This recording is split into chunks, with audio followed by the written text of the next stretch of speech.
Columbia Network takes pride in presenting Orson Welles and the Mercury Theatre on the air in the fourth broadcast of a unique new series dramatizing famous narratives by great authors.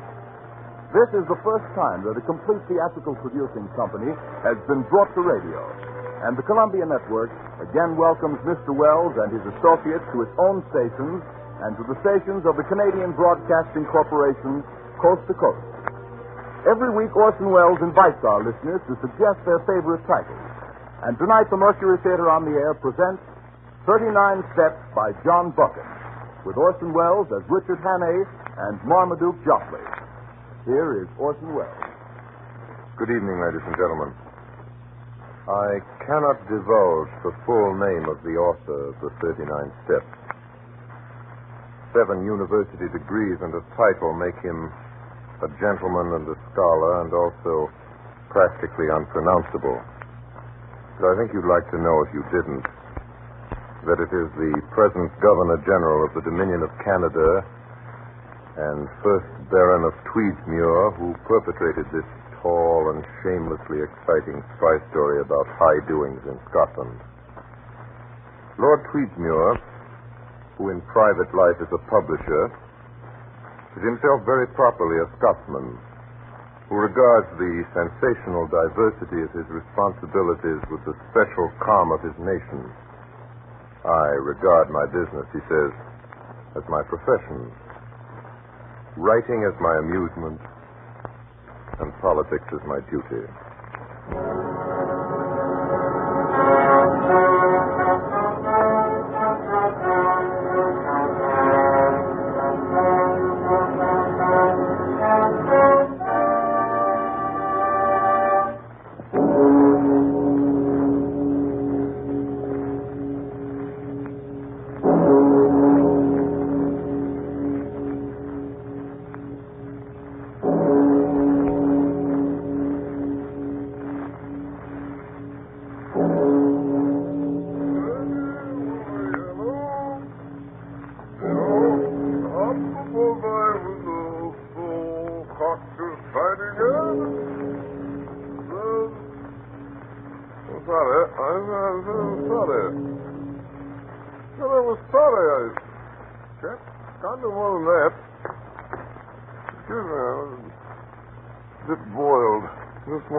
What's your name?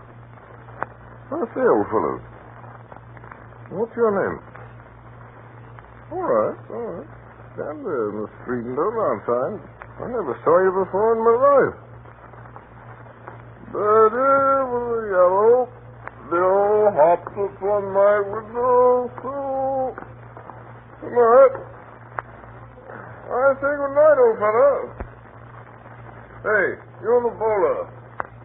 You're the bowler hat. Good night. Got this shining head and head. Oh, the door's open. Hannay, Richard Hannay. To see. Richard Hannay, to see. Richard Hannay, to see. To see, to see, to see. Richard Hannay, wake up. Wake up, it's Marmaduke. Good old Marmaduke. Marmaduke the early worm. Wake up. Going to Scotland. And alone. We're shooting. Good old shooting. Sorry, fishing. Good old fishing. Yeah, I can early start. I say, Hannay.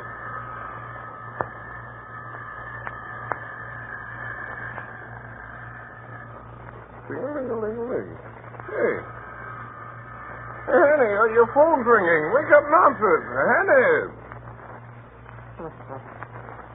Must be drunk. Birdie with a yellow bill hopped upon my window sill. Cocked his shining head. Hello. You still there, you? Across the street?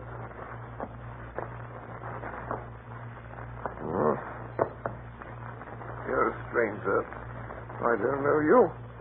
And I don't know what you're doing here in the middle of the street, and I ought to tell you this. You know what I saw up there in flat 2C? A woman. Just stand there in a bowler hat. If he don't trouble you, you a bill collector. No. Don't stutter. Speak up. Well, I'll tell you what I saw. I saw an old lady in a tippet just sitting there. All right, through the keyhole. I'm not ashamed. I looked through the keyhole, and there was this old lady sitting in a chair in Richard Hannay's apartment. You know what? Her wig was crooked. Yes, sir.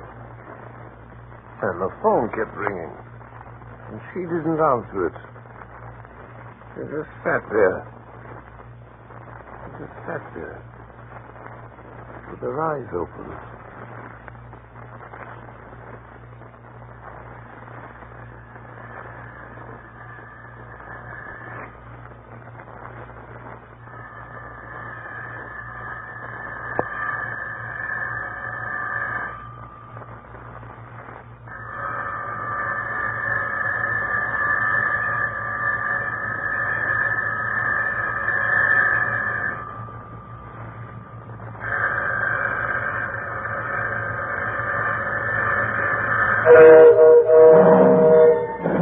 South Express? I'm sorry, sir. Your business is just putting out, sir. You won't make it, sir. Hey, ticket! Ticket! Hey, ticket, sir! Ticket!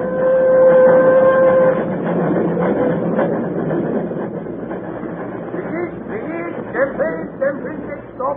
All change to Lock Maven. Get good for his drinks and candy, Getaway. Lock Maven. Ticket, sir. Thank you. Ticket? Good, but... The good bit, change at Del Beetle. Yeah. What's into the safe?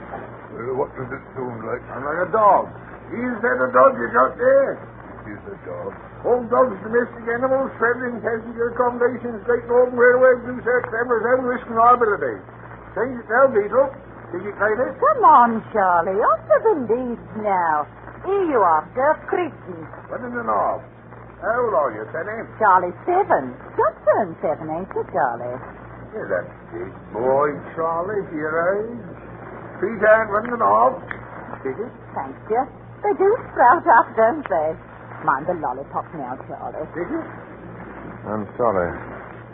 I haven't got one. Here now. What is this? Sorry, I didn't have time. I had to run to make it. Oh, what's it? Where to? Where Uh, to? Newton Stewart. 8 and 40. Here you are.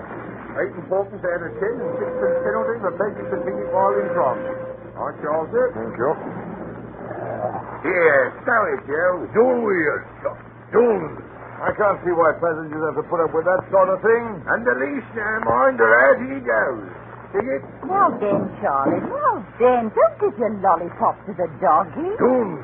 Trains are overcrowded as it is without bringing in a lot of smelly brutes, I must say. Excuse me, sir, while I open the window. Very well. Some people are never satisfied.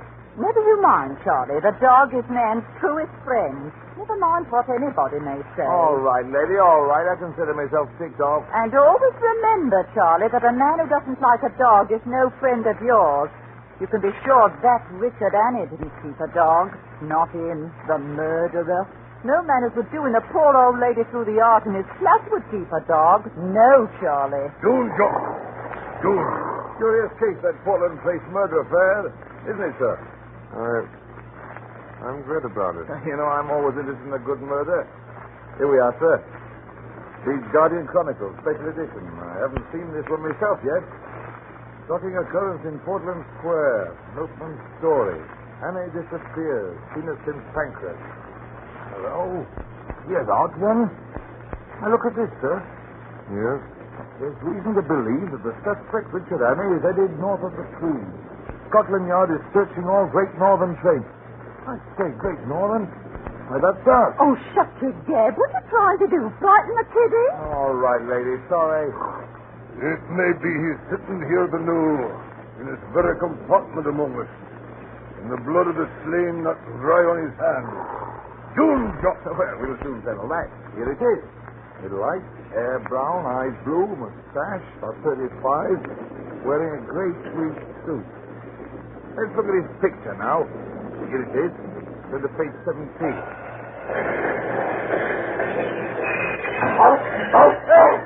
He's running! Heading for the hill. Here, what's going on here? Who made emergency light? Was it one of you? It was him. Jumped and grabbed it. Fell out of the window. I knew it was him! Who are you talking about? Hurry up, man. Call down the line and I'll give you the slip. The murderer! Mr. Richard Hannay. Get away from that glass, Charlie! He was sitting right next to me. Come on, Charlie. Get away now. Or I'll give your nice lollipop to one of these gentlemen here.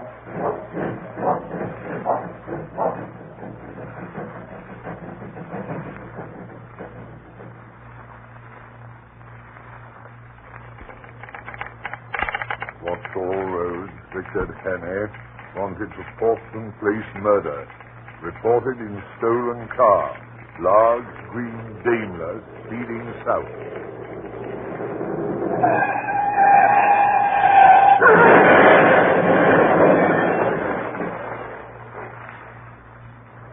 Scotch and soda, sir. Is that the best thing you can suggest, Sullivan, for a man who's barely escaped his life from a motor accident? Brandy and soda, sir. Drove right through the head, he did, Sullivan.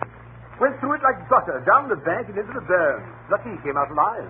Gin and tonic, Just sir. a lucky thing, too. I came along, fished him out. Gentlemen staying for supper, Sullivan. I'd better take him a change of clothes when he's out of his bath. Things were badly torn up. Not a pleasant thing to turn over 3 times a day with a phaeton, Sullivan. He's done with his bath. I laid out the blue serge, Sir Harry. Oh, good work, Sullivan. Tell cook there'll be 2 for supper. He has been so informed. There is still one question unsolved, Sir Harry. Yes, Sullivan. As you observed, sir, the gentleman has just been in a motor car wreck. Of course. Oh, of course. Make it whiskey, Sullivan. Very good, sir. Oh, well, hello there. I say hello. You look better in that blue serge than I ever did, doesn't he, Sullivan? Yes, Sir Harry. You're staying to supper, old man, I hope. Sullivan tells me it's pleasant. My name is Parker. Parker. We haven't introduced ourselves. I think you ought to know. You have in your house the man who is wanted for the Portland Place murder. What's that? My name is Richard Hannay. Sullivan? Yes, sir. Your duty is to send for the police and give me up. I don't think I'll get very far. There'll be an accident, and I'll have a knife in my ribs an hour or so after sunset. Nevertheless, it's your duty as a law-abiding citizen. Hey, you don't look like a murderer to me. Does he, Sullivan? No, Sir Harry. I'm not.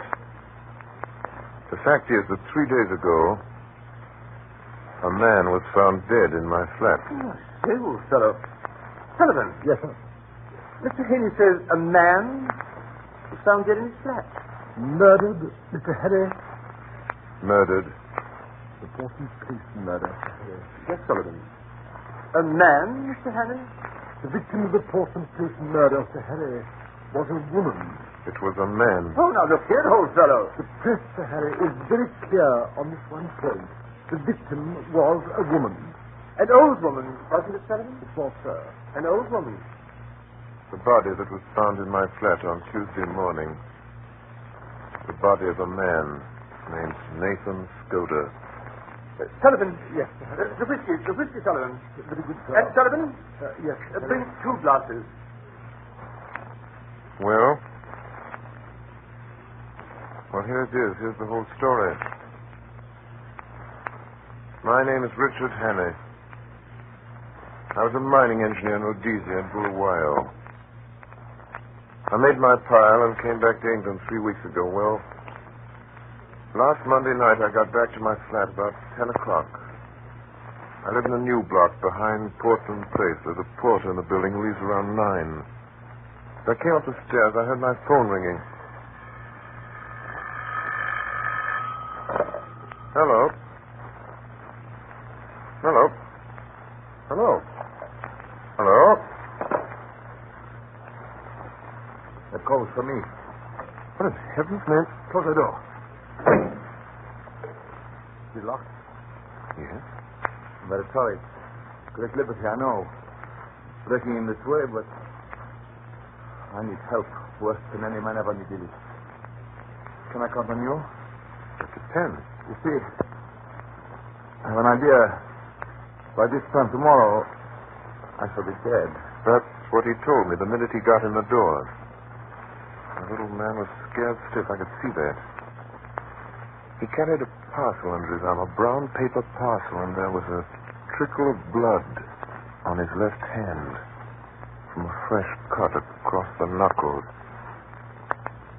There's going to be a war. Now, wait a minute. That's what he told me. A war. And this war is going to come as a great surprise to Britain. Somebody's going to be murdered. He told me this Thursday night. In London, a fellow called Carolitis. Nothing on earth can save him. But that's just a beginning. According to what this fellow told me, Carolitis isn't important, not in himself. It's what comes after he's dead. On July 15th, the chief of the French General Staff will be in London. On that day, the British Admiralty is to give him complete statement of the disposition of the entire British fleet on mobilization. At least I gather it's something like that, something uncommonly important. Now then, on the 15th of July, there will be others in London. I don't know who. He had a name for them. He called them the Black Stone. Well, somehow this information, those secrets about our fleet destined for France, will be diverted into their hands on that day, July 15th, and will be used, remember, a week or two later against England by our deadly foe with great guns and swift torpedoes, suddenly in the darkness of a summer night. I know you don't believe this. I didn't when he told it. I do now. Well, I noticed that while this man Skoda was talking, he kept fingering a little black notebook which was full of writing, some sort of code, it looked like. You may believe me or not, just as you please. There it is.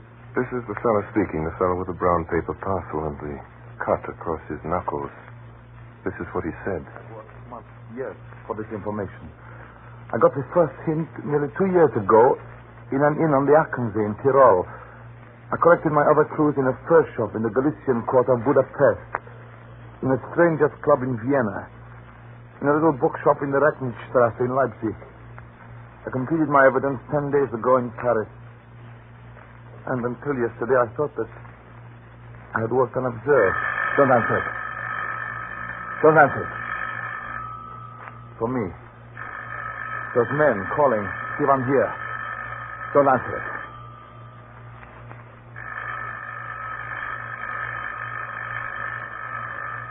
Here. Let me show you something. Will you please turn off the light? Yes? Come to the window. Look. Down there. Well, I looked. For a moment, I saw nothing but the deserted street below. Then I noticed a man in a bowler hat standing in a doorway across the street.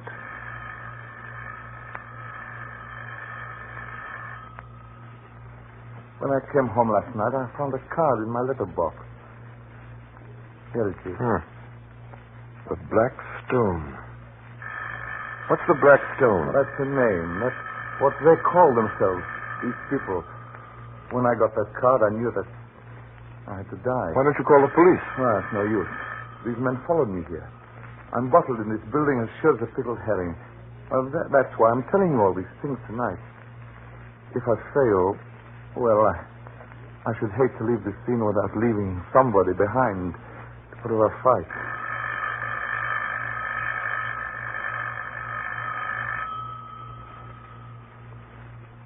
Well, I still didn't know what to make of the little chap, and it was getting late. So I made him a bed in my smoking room. Good night. Good night. And in case I'm not here in the morning, I haven't the privilege of your name, sir, but let me tell you, you're a white man. Oh, I say, before you go to bed, I'll thank you to lend me a razor.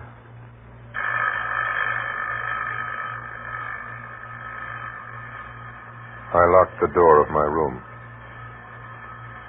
Finally, I fell asleep. I woke before dawn, couldn't go to bed again. I lit a cigarette and started to read. Then I noticed that the light in the smoking room was still on. I got up, I had a cigarette in my mouth, I remember, and as I pushed open the smoking room door, I saw something that made me drop my cigarette. Bolt upright in a chair by the window sat an old woman with her eyes open. There was a long knife through her heart, which skewered her to the back of the chair. I looked quickly about and called for Skoda. There was no reply. Then I noticed three things. First, the old woman's wig had fallen slightly askew. Second, that the brown paper parcel I'd noticed under Skoda's arm the night before was now lying open and empty on the table. Third, that across the knuckles of the old woman's left hand was a fresh, unhealed cut. From the limpness of the body, I estimated that Skoda had been dead for about 2 hours. I wondered what had happened to the little black book. I searched Skoda's body and found nothing. Then I noticed that the whole flat had been ransacked in the night. The insides of books, drawers, covered even the sideboard in the dining room. I shuttered and bolted every door and window in the flat. Skoda's story was true. The men who knew that he knew what he knew had found him and had made certain of his silence. You see, his disguise had not saved him. I'd be the next to go. But suppose I went out now and called the police. What kind of a story could I tell about Skoda? If I told them the truth, they'd simply laugh at me. I'd be charged with murder. The best I could hope for was jail.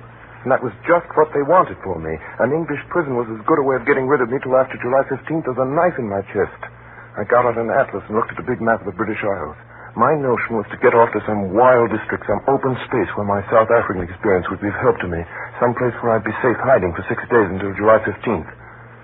And I decided Scotland would be best. There was a train from St. Pancras at 7:10. I went to the window and looked out between the shutters. It was beginning to get light. I saw a man standing in the doorway in a bowler hat. Then another man, who seemed to be drunk, came down in evening dress down the street. He walked unsteadily. He caught sight of the man in the bowler hat and went over and spoke to him. Then he crossed the street and came into the house.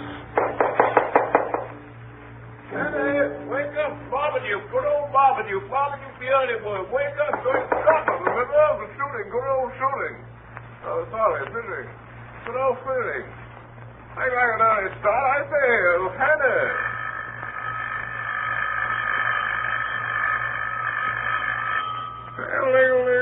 Hey, Hannay. Hannay, your phone's ringing. Wake up and answer it. Hannay. Must be dropped. With a yellow pill. Huh? What I do so.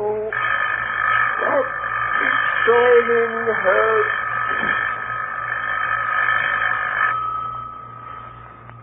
I waited till he'd gone. I put a pipe in my pocket and filled my pouch from the tobacco jar on the table by the fireplace. As I poked into the tobacco, my fingers touched something hard, and I drew out Skoda's little black book. Somehow that seemed a good omen.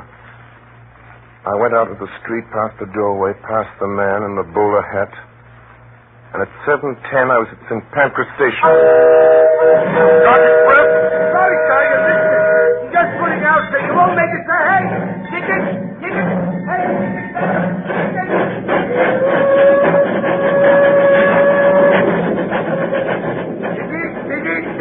Them please, next stop. Okay, stop, David. Computer break, raise the can and get away. 10 hours later, between Dolby and Newton Stewart, I pulled the emergency cord and jumped off the train. Oh, stop it! There he goes running! The murderer!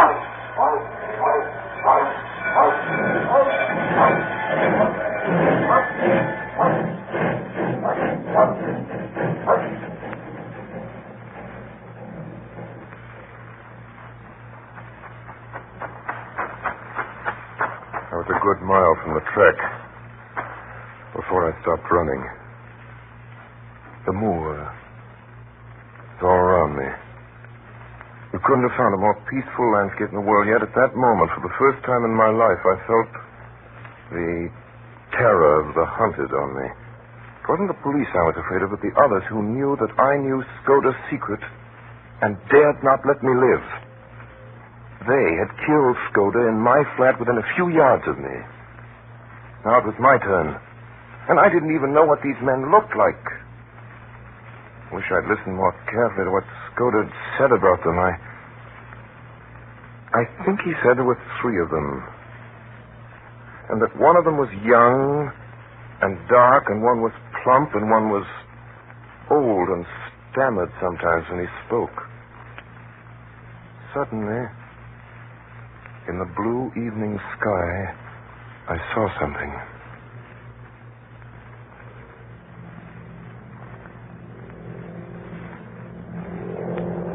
Low down in the south, a monoplane was climbing into the heavens.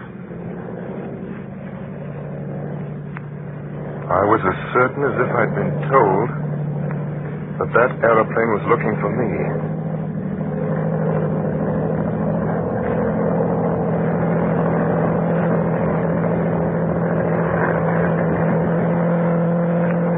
It flew low over the hilltops, and then back over the valley. I started to run. I ran till the sweat blinded my eyes. I ran most of the night, keeping always south in the direction of the hills. And as the mists cleared before the sun, I found myself in the central boss of a high upland country with glens falling away on every side.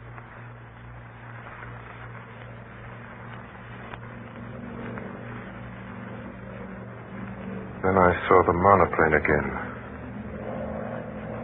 coming up from the east. It was flying high. It circled about me in narrowing circles, the way a hawk wheels before it pounces.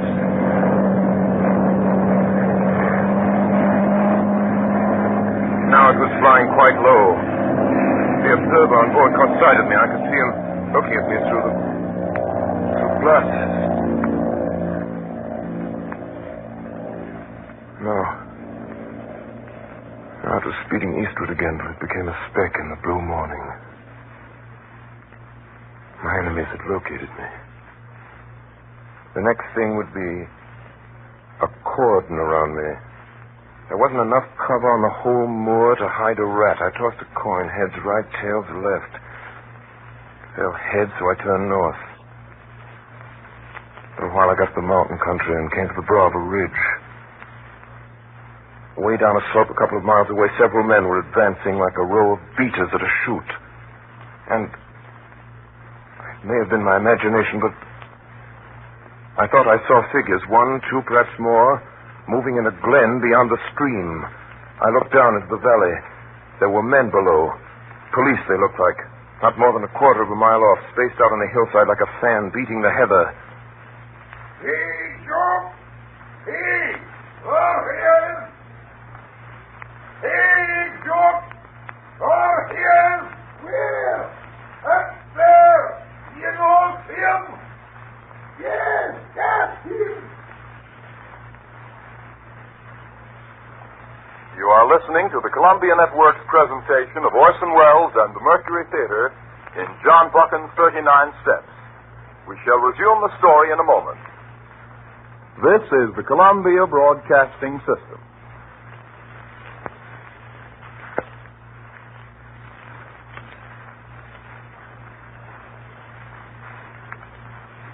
The Columbia Network is presenting 39 Steps by John Buchan.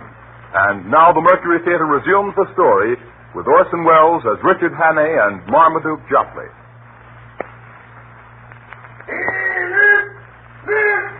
There he is, up there! We were playing hare and hounds, police and I.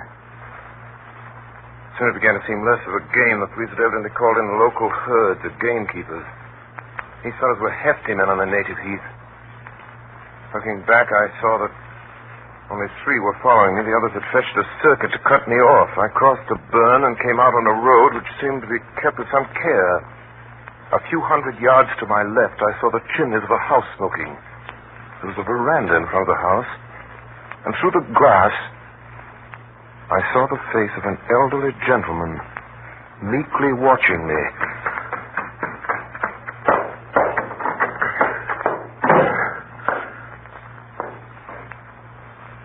Hurry, my friend. His face was round and shiny, like Mr. Pickwick's, and the top of his head was as bright and bare as a glass bottle. Through the window could be seen some figures half a mile off. Oh, I see. Fugitive from justice, eh? Well, we'll go into the matter at our leisure. Go into my study. You'll see 2 doors facing you. Take the one to the left and close it behind you. Close it tight. I did as I was told.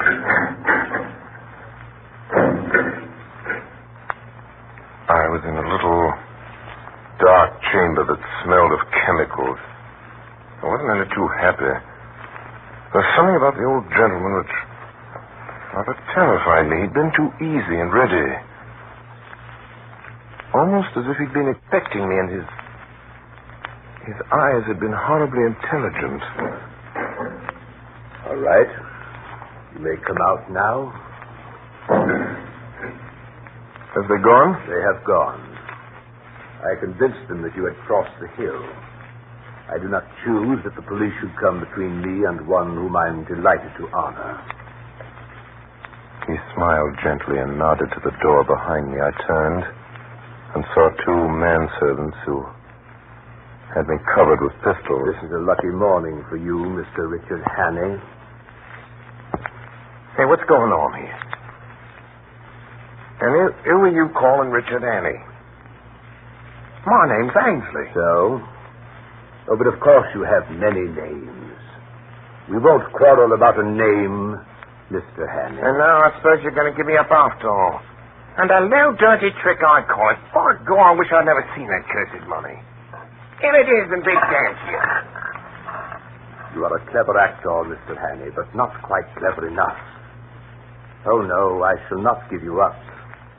My friends and I will have a little private settlement with you tonight. Oh, for God's sake, stop jawing. Everything's against me. What's the harm in a poor devil with an empty stomach picking up some money he finds in a lost pocketbook? That's all I've done, and for that I've been shivved for 2 days for these blasted bobbies over these blasted hills. I could see a dawning of a doubt in his mind. I'll tell you, I'm fair sick of it. Will you oblige me with a story of your recent doings, Mr. Hannay? I can't, Governor. I've not had a bite to eat for 2 days. Give me a mouthful of food, and then you'll hear God, too. You're a good liar, Hannay. But I do not propose to let you go. If you are what you say you are, you will soon have a chance of clearing yourself. If you're what I think you are, I do not think you will see the light much longer. During, sir? Inderdaad, mijn schließung, bis die terugkomt. Ja. I want the Daimler in 5 minutes. There will be 3 to dinner. Goodbye, Mr. Hannay. We will meet again tonight. I marched out of the room with a pistol in the small of my back. They locked me up again in a small, dark chamber that smelled of chemicals. It was as black as pitch. Well, I made out that the walls were lined with boxes and barrels and sacks of some heavy stuff. The old boy had gone off in a car to collect his friends. He'd be back soon. The plump one and the dark, thin one. But I figured it out. I had just about 2 hours longer to live. And I thought of Skoda and dressed up like an old woman, sitting in that chair by the window in my flat with his eyes open. I got up and started moving around the room again. I found a handle in the wall, the door of a cupboard of some sort. And in that cupboard there were bottles and cases of queer-smelling stuff and coils of fine copper wire. There was a box of detonators and a lot of cord for fuses. Also half a dozen little gray bricks. I took up one and smelled it and put it to my tongue. I've been a mining engineer for nothing. I know lentonite when I see it. It was a risk. But if I didn't take it, I'd probably be occupying a 6-foot hole in the garden by evening anyhow. So, took a quarter of a lentonite brick and buried it near the door, and then I got a detonator and a couple of feet of fuse. And then I lit a match.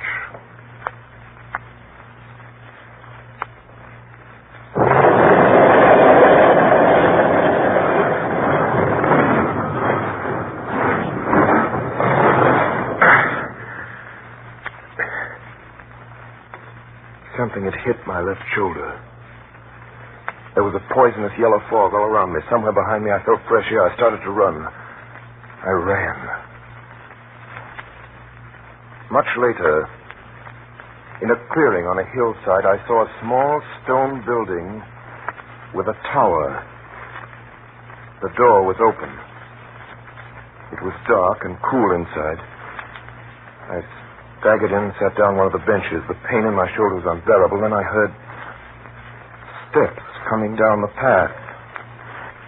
I found a small door in one corner and narrow stairs running up to the tower.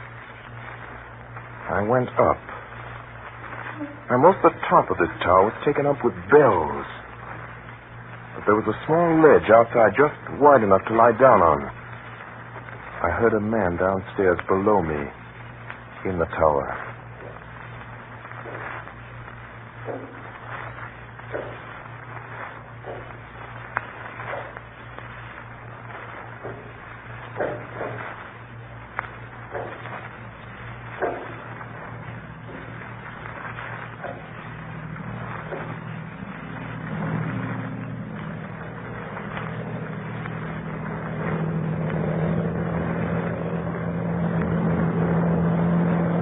I lay there with a burning head and the sun glaring in my face.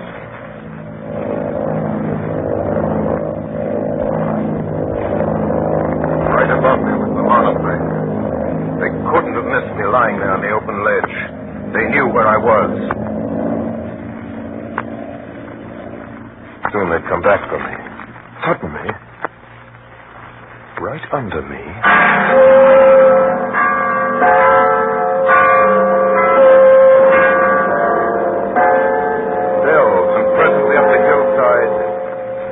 dark knots of men began to appear. They came slowly, dozens of them, all moving towards me, slowly advancing, closing in on me. I was too sick to move. I lay there waiting for them to come and get me.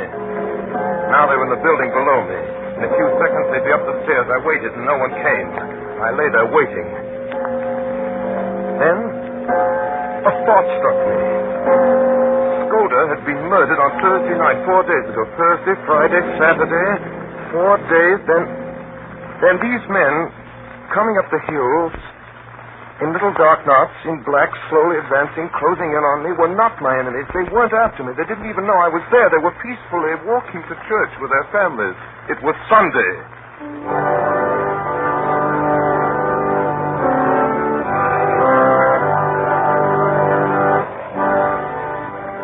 Presently, a large green open Daimler drove up. 3 men got out. My plump friend, the professor, and the dark young man. I could see them looking up at my tower. 2 of them went into the church. The thin man stayed at the car. I waited up there on the ledge. But they didn't come up.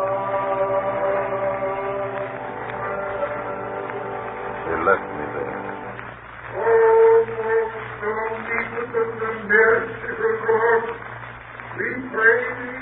The service had just begun. That gave me about an hour. Now, there was an old iron drain pipe running along the corner of the tower. It didn't seem particularly solid. Besides, I was in full sight of the man in the car. At that moment, it started to rain. The man in the car looked up at the sky. He turned his collar, then he shrugged his shoulders, got out of the car, and went into the church.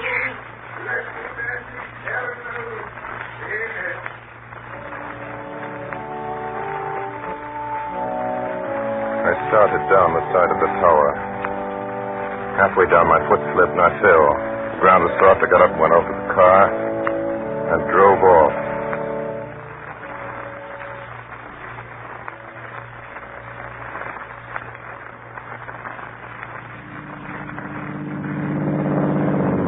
I drove that dame up for all she was worth. It was risky driving with my right arm out of action. But I drove on south, downhill into the valley. The road was full of sharp curves and shiny under my headlights and very slippery.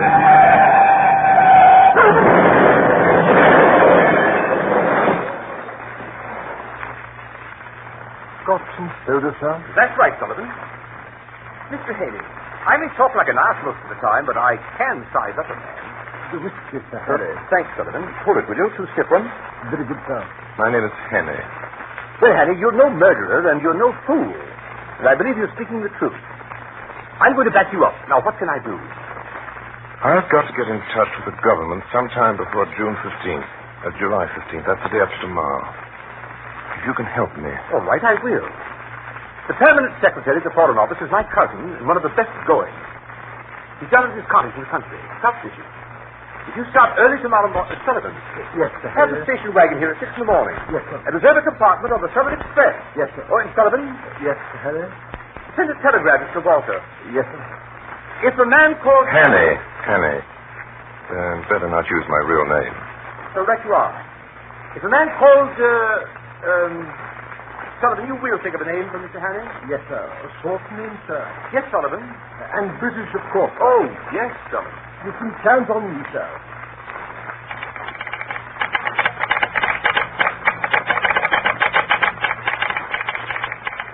Sir Walter Bullivant, Kenneth near Arton's Well, Cambridgeshire. If a man called Swisden appears tomorrow, treat him kindly. He may tell you something that will wake you up. He will pass the word Blackstone and whistle Annie Laurie. Love, Harry.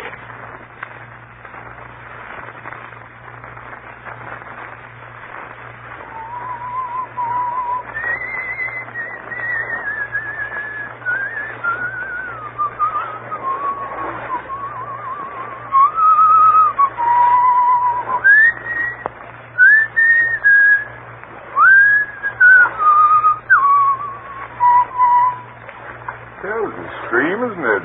Yes, sir. I'll back out Kenneth for trout fishing against any river in England. See that big fellow there. 4 pounds if he's an ounce. I don't see him, sir. Go there. A yard from the reeds, just above that stick. Yes, I see him now. He's a big fellow. And I swear it was a black stone. Yes.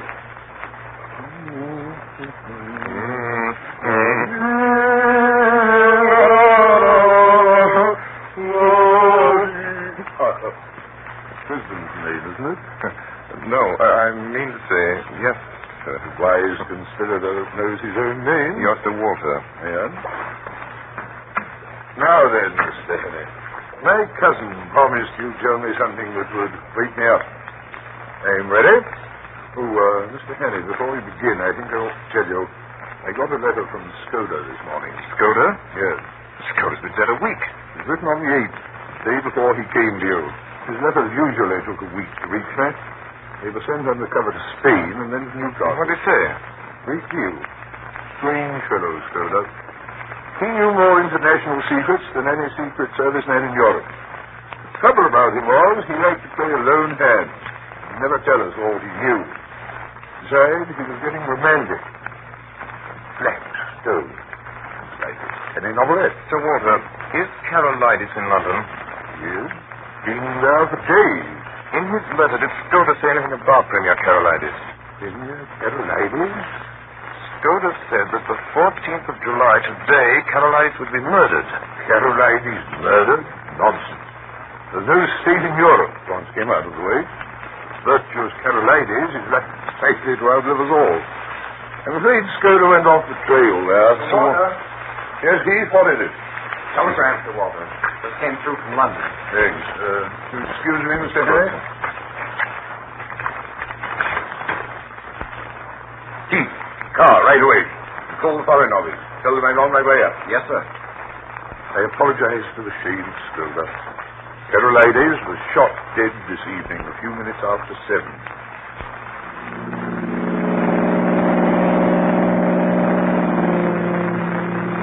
It begins to look like war, Mr. Hannay. What about our naval plans, Walter? You know what Skoda said about them? He said tomorrow, July 15th. We are taking no chances, Mr. Hannay. General Dufour, Chief of the French General Staff, arrived in London at 5 today. He dines with the Prime Minister, and then he goes to the Foreign Office. So 4 people will see him. Whittaker from the Admiralty, myself, Sir Arthur Drew, and General Winstanley. Lord Stirling may be there.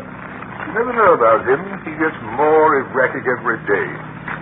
The Foreign Office, General Dufour, will get a certain document from Whittaker. After that, he'll be motored to Portsmouth, where a destroyer will take him to Havre. He won't be left unattended for a moment until he's safe in Paris. The same with Whittaker, till the papers are out of his hands. And I don't mind admitting I'm horribly nervous.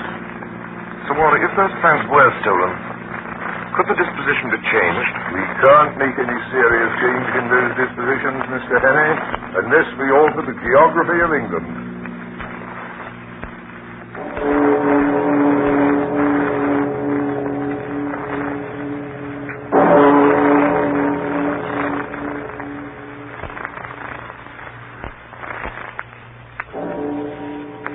Now, gentlemen, that our meeting is over, I must ask you to give me a few minutes longer of your time. Gentlemen, I ask you to meet Mr. Hannay. How do you do, Mr. Hannay? General Dufour. Honored to meet you. Sir Arthur Drew. How do you do, sir? John Whittaker. How do you do, sir? General Winstanley. How do you do? Gentlemen, I've taken the highly unusual step of asking Mr. Hannay to attend our meeting tonight because Mr. Hannay is in possession of certain vital information which every one of us here... I'm sorry, Walter. I am a sick man. I'm going back to my bed where I belong. Good night, gentlemen. Good night. Good night, Mr. Hannay. Sorry I can't stay to hear what you've got to say. Oh, and Whittaker, whatever comes up, you take care of it. Don't call me again tonight. Stop that man! Really? I tell you to stop that man. Stop him. Mr. Hannay, I think you're forgetting yourself. I beg of you to stop him. If you won't, I will. Too late. Gentlemen, who do you think went through that door a minute ago? Lord Stirling. He did not. It was his living image, but it was not Lord Stirling. Oh, what? Gentlemen, have you ever known Lord Stirling to stammer? Hannay, have you gone out of your head? I tell you, gentlemen, that man who just went out was not Lord Stirling. It was someone who recognized me. Someone I've seen in the last 3 days. Nonsense. Really, Mr. Hannay, I think you have gone out of your head. That remains to be seen. Sir Walter, may I call Lord Stirling's house? I'll do it. Hello? If you couldn't say house. Hurry, please. Hello? Yes, hello. This is Walter Bullivant. Will you ask Lord Stirling to call me the minute he gets home? What? What's that? Are you sure? I see. Thanks. Lord Stirling hasn't been out of his bed all day. He went to sleep at 6 and woke up a few minutes ago. Well, then, who was it? The Black Stone. But it's madness. Do you mean to tell me that that man came here and sat beside me for the best part of an hour, and I didn't detect the impostor, my own chief? You were too interested in other things to have the use of your eyes. You took Lord Stirling for granted. If it had been anybody else, you might have looked more closely. The thing that puzzles me is, what good would his visit here do that fellow, the spy fellow? Here are the plans right here on this table. He couldn't carry away several pages of figures and strange names in his head. Yes, he could. The trained spy has a photographic memory. You noticed he said nothing, but went through those papers again and again. Those plans were as lost to us as if he had them in his pocket. Give me the Home Office. Port Division. Have every port watched, every outgoing steamer checked. And we have not a rag of a clue. I wonder. Sir Walter, here's Skoda's little black book. It's in code, except for one sentence scrawled over the last page. Skoda knew where those fellows would hide. He knew when they were going to leave the country. I wonder if in that sentence... What is it? Let's hear it. 39 steps. I counted them. High tide, 10:17 p.m. 39 steps. That is a clue, don't you see? And it was someplace where high tide was at 10:17. There are at least 100 places in England where the tide's high at 10:17 tomorrow. Well, they've gone to night. Not they. They have their own secret plans, and they won't be hurried. 39 steps? What does he mean by steps? Dock steps. Then he wouldn't have mentioned their number. It must be a place where there's more than one set of stairs. Home Office, Department of Transportation. Hello, Bullivan speaking. I say, is there any regular steamer leaving for the continent 10:17 p.m.? Look it up. What? You sure? Thanks. There's no regular steamer sailing for the continent at 10:17 p.m. from anywhere. Then it must be a private boat in a little port. That explains why the tide's important. Hello? Give me the Admiralty. Hello? Walter Bullivan speaking. Hello, Jenkins. What places do you know along the east coast where there are cliffs, where several sets of steps run down to the beach? I mean steps, regular staircases. What's that? Place in Norfolk? Battlesham? The golf course? No, that's not it. No, marine stairs won't do either. Has to be more retired than that. What? That else? Think, man, think. It's important. What's that? What you call it? The Rough? Listen to this. A big chalk headland in Kent, close to Bradgate. Sir Arthur, look up the Admiralty timetable. Bradgate, Kent. Yes. A lot of villas on top of a cliff, and some of the houses have staircases down to a private beach. All right, Sir Arthur. Here, listen to this. Bradgate. High tide, July the 15th, 10:17 p.m.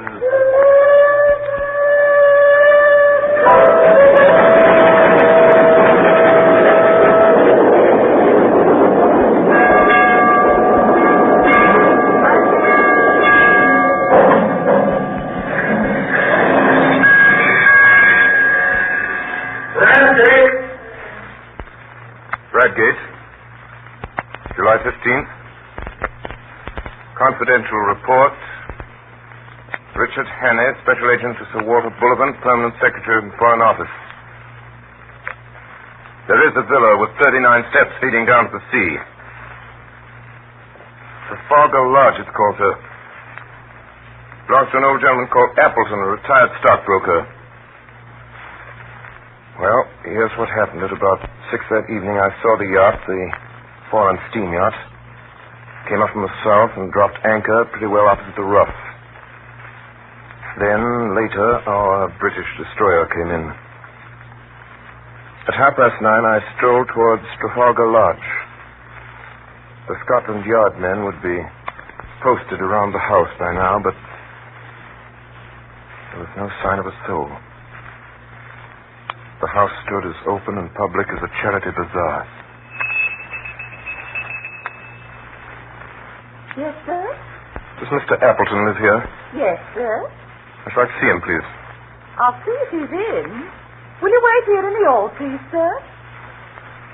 I found myself in a neat hall. There were the golf clubs and tennis rackets which you'll find in 10,000 British homes.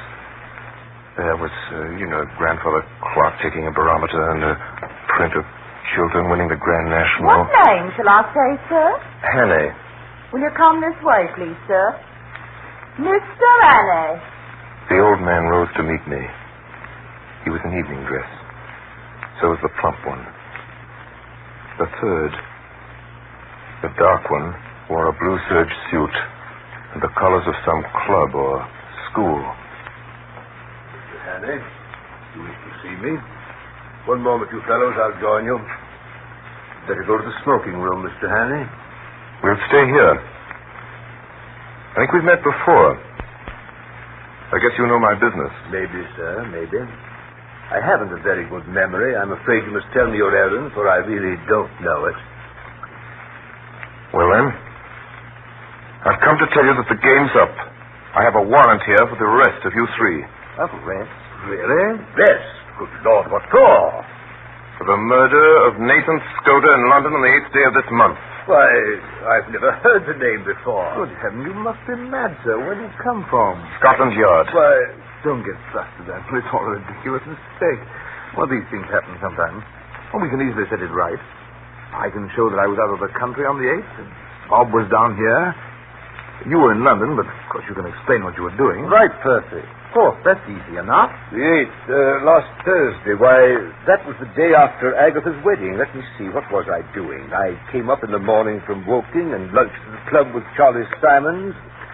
Oh, yes, then I dined at the City Hall, I remember. But the punch didn't agree with me. I was seedy next morning. Hang it all, there's the cigar box I brought back from the dinner. Think what Aunt Nellie will say. She always said you'd die of boredom because nothing ever happened to you, and now you've got it thick and strong. Why, that's wonderful. By Jove, yes, just think of it. What a story to tell at the club. Really, Mr. Hannay, I suppose I should be angry to show my innocence, but it's too funny. I almost forgive you the fright you gave me.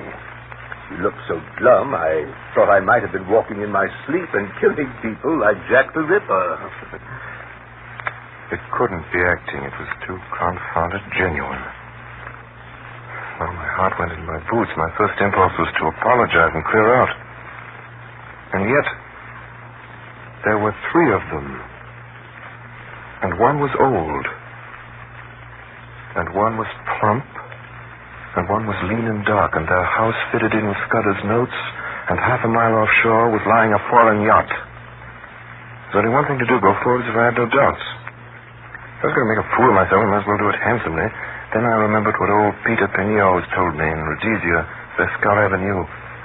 He told me once, talking about disguises, that barring certainties like fingerprints, mere physical traits are of very little importance.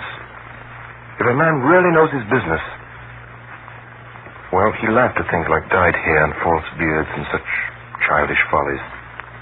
If a man really knew his business, if you're playing a part, you'll never keep it up unless you convince yourself that you really are the man you're pretending to be. So I walked to the door and switched on the electric light. And the sudden glare made them blink, and I stood scanning the 3 faces while I made nothing of it. One was old and bald, one was stout, one was dark and thin. That's all I could tell. Perhaps they were the 3 men who had hunted me in Scotland. Perhaps they weren't.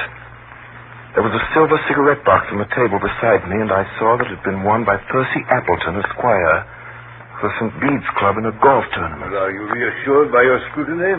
I make no complaint, but you see how annoying it must be to respectable people. Are you going to drop it? No. Oh, Lord, this is a bit too thick. Do you propose to march us off to the police station? I have the right to ask to see your warrant, you know, but I don't wish to cast any aspersions upon you, sir. You're only doing your duty, but you will admit it's horribly awkward.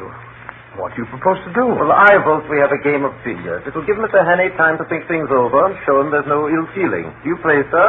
Yes, play. Billiard room is downstairs, Mr. Hannay. Why don't you 2 start? We'll finish our cigars and come down later. Oh. We went to the billiard room. Choose your cue, sir. Thanks. Plain or spot, sir?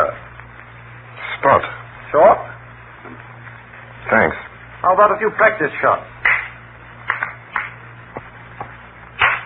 Good work, Mr. Hannay. I'm afraid you're in for a licking, Bob. Should we start? Who'll begin? Or should we talk? What are you playing for? Shilling a game? It's all right. Heads or tails, Mr. Hannay? Heads. Heads it is. You begin. Will you mark for us, Percy? I do. 7. That was a near one. Rough luck. 5. 8. That's all. All right, Mr. Hannay. 5. That's 13. 17. Good work. Stop at 17.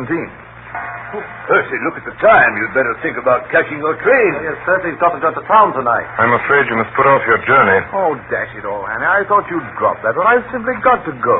You can have my address, and you can have any security you like. No, you must stay. It was 5 minutes after 10. In 12 minutes, it would be high tide. Through the window, I could see the lights of the foreign yacht offshore. Bail for my nephew. That ought to content you, Mr. Hannay. Was it my fancy, or did I detect some halt in the smoothness of that voice? And then I thought of something. Mr. Appleton, when does your nephew have to be in London? Tonight. Did you say you would go bail for him, Mr. Appleton? Yes, I told you I would. Well, then, perhaps if I could arrange to call Scotland Yard early in the morning... No, Mr. Hannay. It simply has to be tonight. Then I knew who he was. Come on! The young dark man leaped from the window. He threw it over the low fence and down the steps before a hand could reach him. Someone switched on the light. The plump one was lying crumpled in a heap. They'd got handcuffs on the old man. He's safe. You can't follow him in time. He's gone on the yacht. He has triumphed. The Black Stone has triumphed. I hope he'll bear his triumph well, Mr. Appleton. I ought to tell you that your yacht for the last 2 hours has been in our hands.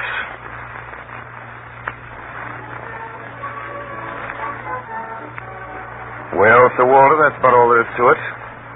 That's the stories. You asked me to set it down. You know the rest of it better than I do. Skoda was right about the war, right, wasn't he? In about a week, I expected right in the middle of it myself. Because of my Matabidi experience, I got a captain's commission straight off. I joined my division on Thursday at Aldershot, and I understand we'll be moving straight up the front. Still, I'm afraid I had most of my excitement before I put on khaki.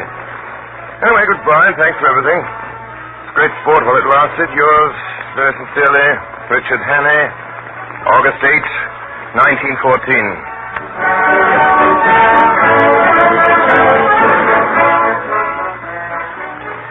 Tonight, the Columbia Network has brought you Orson Welles and the Mercury Theatre on the air in 39 steps by John Buchan. We now present the star and director of these broadcasts, who tonight played Richard Hannay, Orson Welles. Ladies and gentlemen, if you missed Madeline Carroll in our stag version of 39 Steps, the young lady in the movie, in common with almost everything else in that movie, was the child of its director's own unparalleled and unpredictable fancy. If you missed anything, you must blame Mr. Alfred Hitchcock. If you were surprised by anything, you must blame us. Well, next week, the Mercury Theatre, by way of an experiment, attempts a radio anthology of short stories. Until then, good night, everybody, goodbye, and see you next week.